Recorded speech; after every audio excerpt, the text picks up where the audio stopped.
Welcome to ProjectPro code recipe. In this video, we are going to optimize logistic regression model using the grid search CV.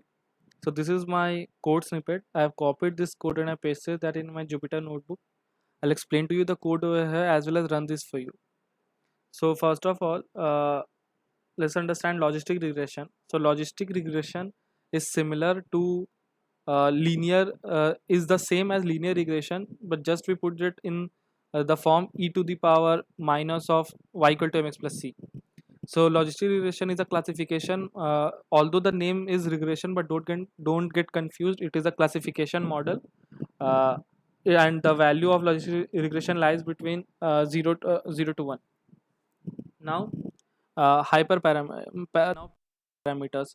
So it's not only about data science is not only about implementing the model, but it is also about getting the best output from your model. So after you have implemented the model, you need to fine tune your model. That is how to fine tune the model. You can do basic. You can pre-process the data, or you can create new features in that.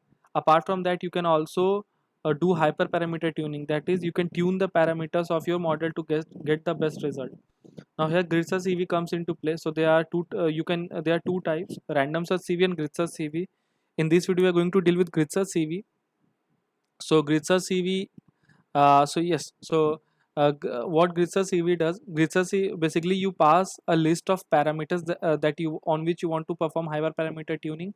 Grid search CV makes grid search CV makes new the number makes x number of models x. So the what is x number of models? X number of models contains all the possible combinations of hyperparameters that you have passed, and then it trains the model on train all the x models and performs iterations, calculates the score that you want to be passed as for calculation or for visualizing, for evaluating your model, and then gives you the best model and with the best parameters. Whereas random search CV selects the parameters randomly. It is all on sheer luck. For more for there is one more video available on our YouTube channel regarding the same logistic regression but using random search CV. So let's get started now. Now these are two print statements, imported warnings. Now I'm importing my NumPy library from I'm importing linear model decomposition data sets sklearn.pipeline import pipeline. So I will use this pipeline for making a proper for showing a proper workflow. Basically pipeline modularizes your code. You can use this pipeline time and again, and you don't need to write the code again and again. It is a kind of, you can say it is a kind of function. So sklearn.model selection, grid search CV, cross validation score, pre-processing standard scaler. So standard scaler basically makes your mean to be 0, a standard deviation to be 1. After that, cross validation score. You must be cross validations. So you must be familiar with train test split. It is also a type of cross validation. What train test split does, it splits your data set into two parts: training and testing. It trains on a part X and tests on a part Y. So basically, you can see how well your data is performing on the data point that it hasn't seen before. But train test splits sometimes fail when you have very low number of data points. If you split them, your model is not able to pick up all the information from the data points that you are using from training.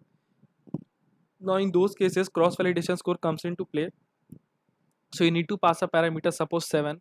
Now it will split your data set into 7 parts. It will use 6 parts for training your data set and 1 for testing, and it will perform 7 such iteration. That is, it will select 7 different.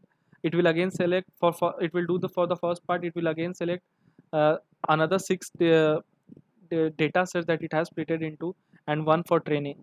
And 1 for testing. Now this is how cross validation works, so that your model picks up all the information that it should. After that, I've imported my iris data set. SC stands for standard scaler. PCA, principal component analysis. Basically PCA is used for PCA works on the agenda that it has. It will keep all the it yes. So first of all, let's understand PCA. Now PCA is used for decomposition. So what is decomposition? Now suppose your data set has 200 200 variables. You want to decompose them into 70 because 200 is a very computationally expensive data set for your laptop or for your.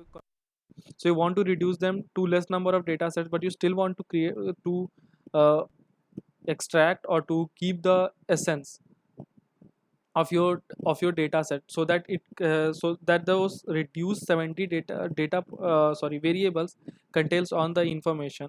Here where PCA comes into play, it reduces the dimensionality of your data set. Along with that, it makes sure to keep the variance maximum. There is a detailed video of PCA also available on our YouTube channel, you can check that. Now here I am defining my logistic regression model. After that, I'm creating my pipeline. So the first step should be SC, that is perform standard scaling, then perform PCA, and after that perform logistic. Always remember, before performing PCA, you need to standard scale your data. After that, n components. So I also want to get the optimum number of components that I should use. That is the optimum number of PCA uh, optimum number of uh, optimum number of data variables that I should reduce my data set to. It can be, for example, it contains my data set contains 20 variables. How do I know that 4 will work best for my model, or 7 or 17?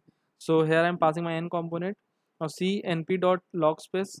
C is basically reverse of regularization.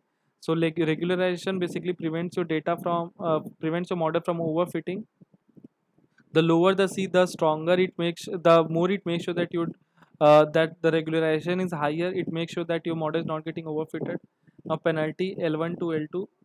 So now parameters, I'm making a dictionary of the parameters. So PCA underscore n components, logistic C logistic penalty. Now I'm defining my grid search CV, so I'm passing the pipeline over here and my parameters over here. Now CLF dot fit, so print best parameters, best estimated logistic penalty, logistic C, PCA component, logistic. So it will simultaneously one after another print all the best parameters for me. After that, perform cross validation. So CLF X Y CV equal to 4, njobs equal to -1, and CV result dot mean and CV result dot standard. Now here, after performing research CV, perform cross validation and calculate the result for me. So you can see uh, I should choose optimal parameters would be 4 for me, and the best C is this, and best penalty is this. Now you can see I'm again performing cross validation by using these hyperparameters. So logistic regression, you can see 7.90 is C, and my penalty is L1, and best number component is 4. So the scores comes out to be, average scores of CV comes out to be 0.96, and standard deviation comes out to be 0.305. This means all my cross validations are more or less performing equally good.